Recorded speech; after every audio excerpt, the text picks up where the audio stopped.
Anybody who's played through Phantom Pain and you've played all the main missions, the song that I've got at the beginning there, I believe it's called Sins of the Father, is going to have such a different meaning to you.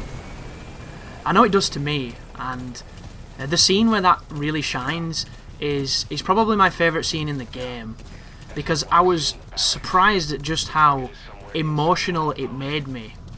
And I think that the characterization in this game is lacking. I truly do. So much so that we don't really get a feel for who the characters are, so much as you did in the past. And especially certain ones, and the character that that particular scene pertains to, it's very difficult to understand who she really is.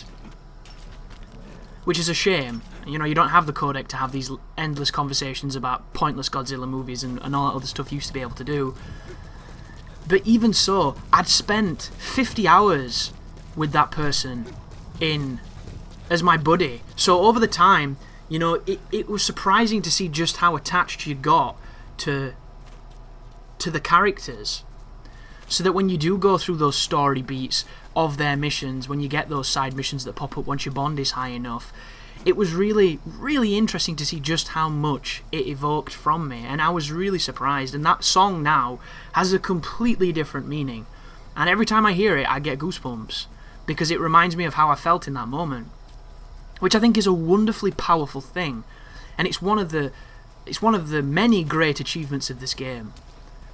But I am Seraphim17, this is my Metal Gear Solid 5 S-Rank walkthrough. We have just ran in complete daylight, which you wouldn't think would work, but it does, and now we're going to lay here waiting for this guy to come up. I tried really hard here, guys, to do this mission no trace, but I could not get out without shooting my gun, because I couldn't get to the prisoner.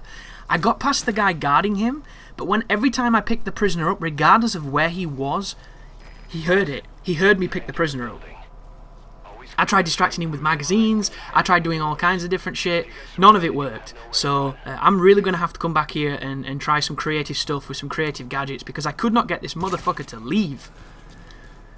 Because once you do, all you have to do is Fulton the guy out of the hole and then sneak out, and sneaking out of the base is as easy as sneaking in. The only difficult part is that one dude that we snuck past getting in, because his pattern continues around that little courtyard, and you have to know where he is by the time you get out to know how to avoid him.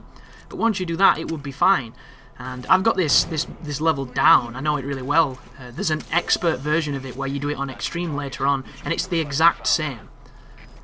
Nothing has changed, it's just on extreme, which means the enemies fuck you up really fast, they've got better detection skills, they're more aggressive, and that's literally it. And you might be wondering, well, Chris, why didn't you do an extreme guide then? That sounds great. You can't, folks. Those extreme levels are hand-picked, and there's about 4 or 5 of them, and the ones that they choose are either boss fights or pretty tricky long missions with cool set pieces. And you have no option of turning it on or off, you have none of it. That guy saw the balloon, by the way.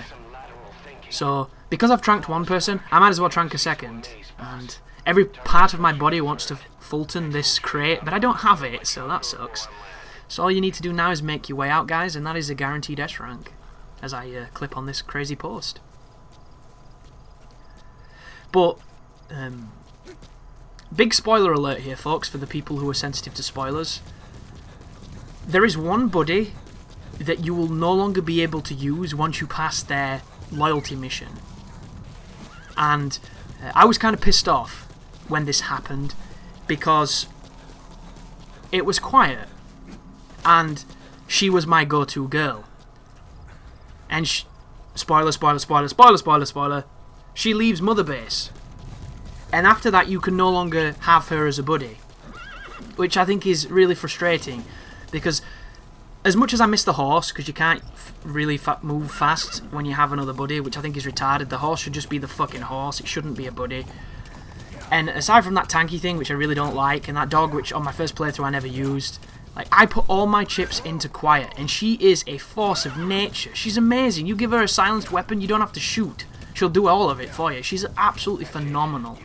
And now that I'm playing on my file after beating the game, and I'm mopping up and I'm doing stuff, God, I miss her. I miss her so much. Like, I am nowhere near as good at shooting as she is. And, you know, Jurassic Park style, she left me. She left us. But that's not what I'm gonna do.